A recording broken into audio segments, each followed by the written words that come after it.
Hello, Ryan and Cars, key fobs, revisited.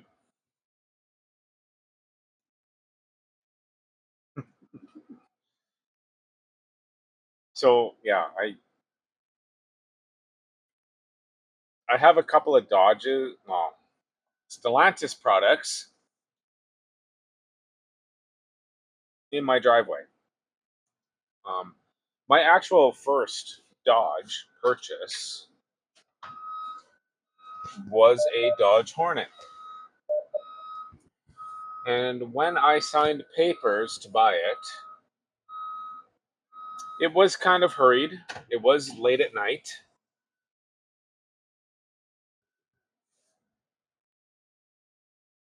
But one of the things that the finance manager said to me, I turned down everything. I turned down oil changes, extended warranty, all of that. But at the very end, like one thing that made an impression there was the key fob.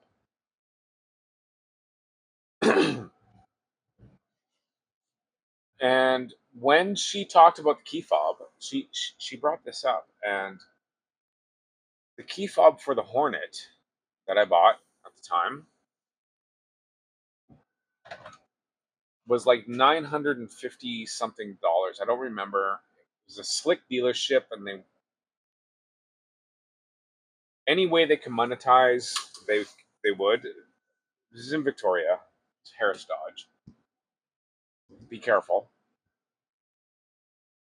But the key fob she said to replace would be about $1,000, 950 something. And I bought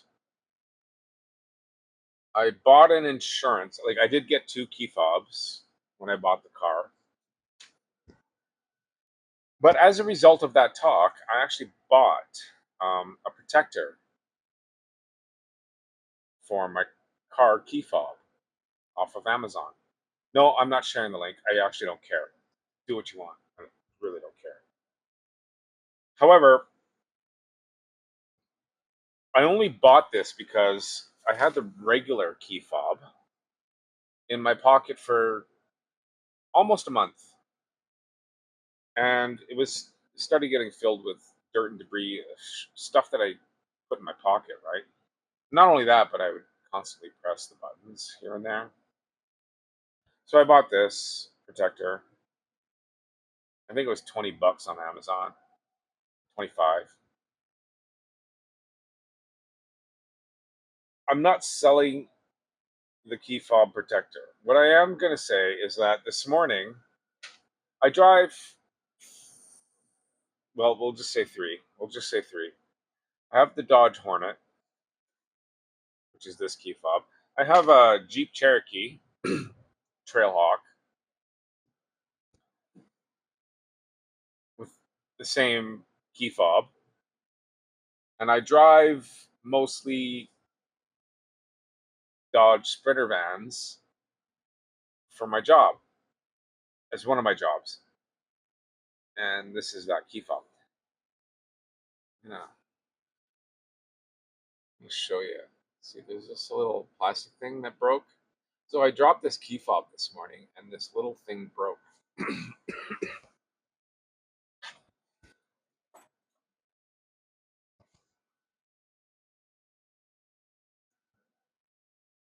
So normally that fits into there. I'll show you my key fob with the protector on it.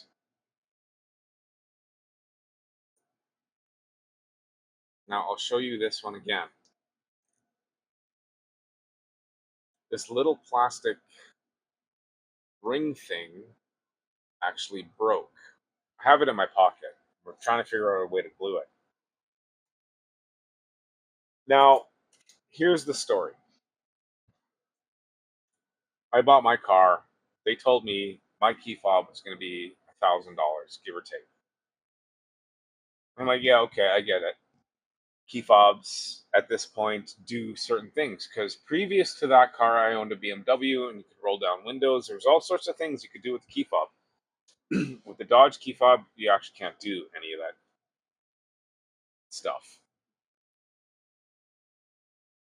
The buttons that are on here are all that you get to do. There's a remote start, remote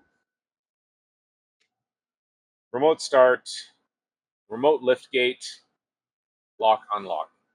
Doesn't matter which order you press these in, there is no other options. Mine, I was told at the dealership, sales spiel, would be $1,000 to replace, and it's the same key fobs all the way through. Now, we went and bought a Cherokee, 2023 Cherokee Trailhawk, and it came with the same fob. And I was actually sitting in on that finance transaction, and they told my parents that it was $650 to replace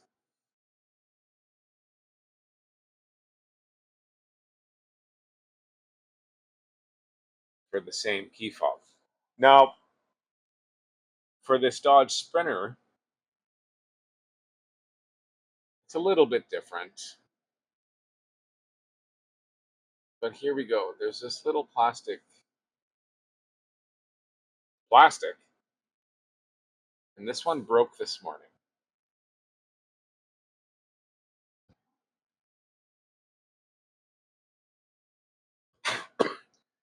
And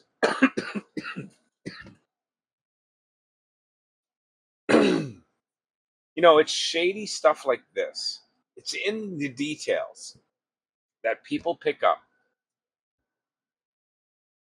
that they don't trust, the dealership because of shit like this. Um, so even if my actual Cherokee Trailhawk key fob really costs $650, so cut it in half, $350, $300. My Hornet key fob is like triple priced. And what value do I get out of this key fob? I can't roll up my windows, can't roll down my windows, can't open the sunroof from a distance. I just get the buttons that are on key fob.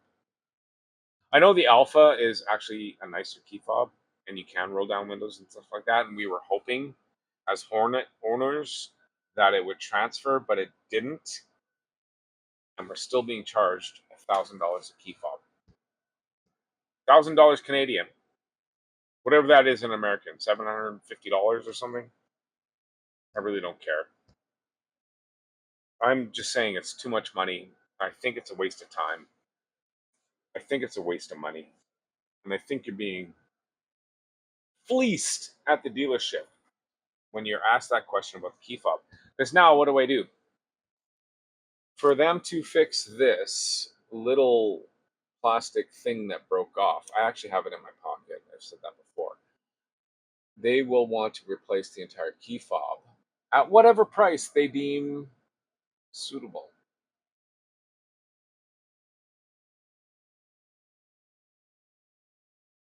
If this was $1,000 key fob that did a whole bunch of funky things, that felt good in my hand, that looked nice when I put it on the table, I might be able to justify that.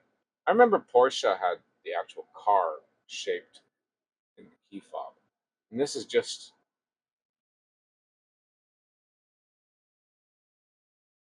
a Ram, Dodge, like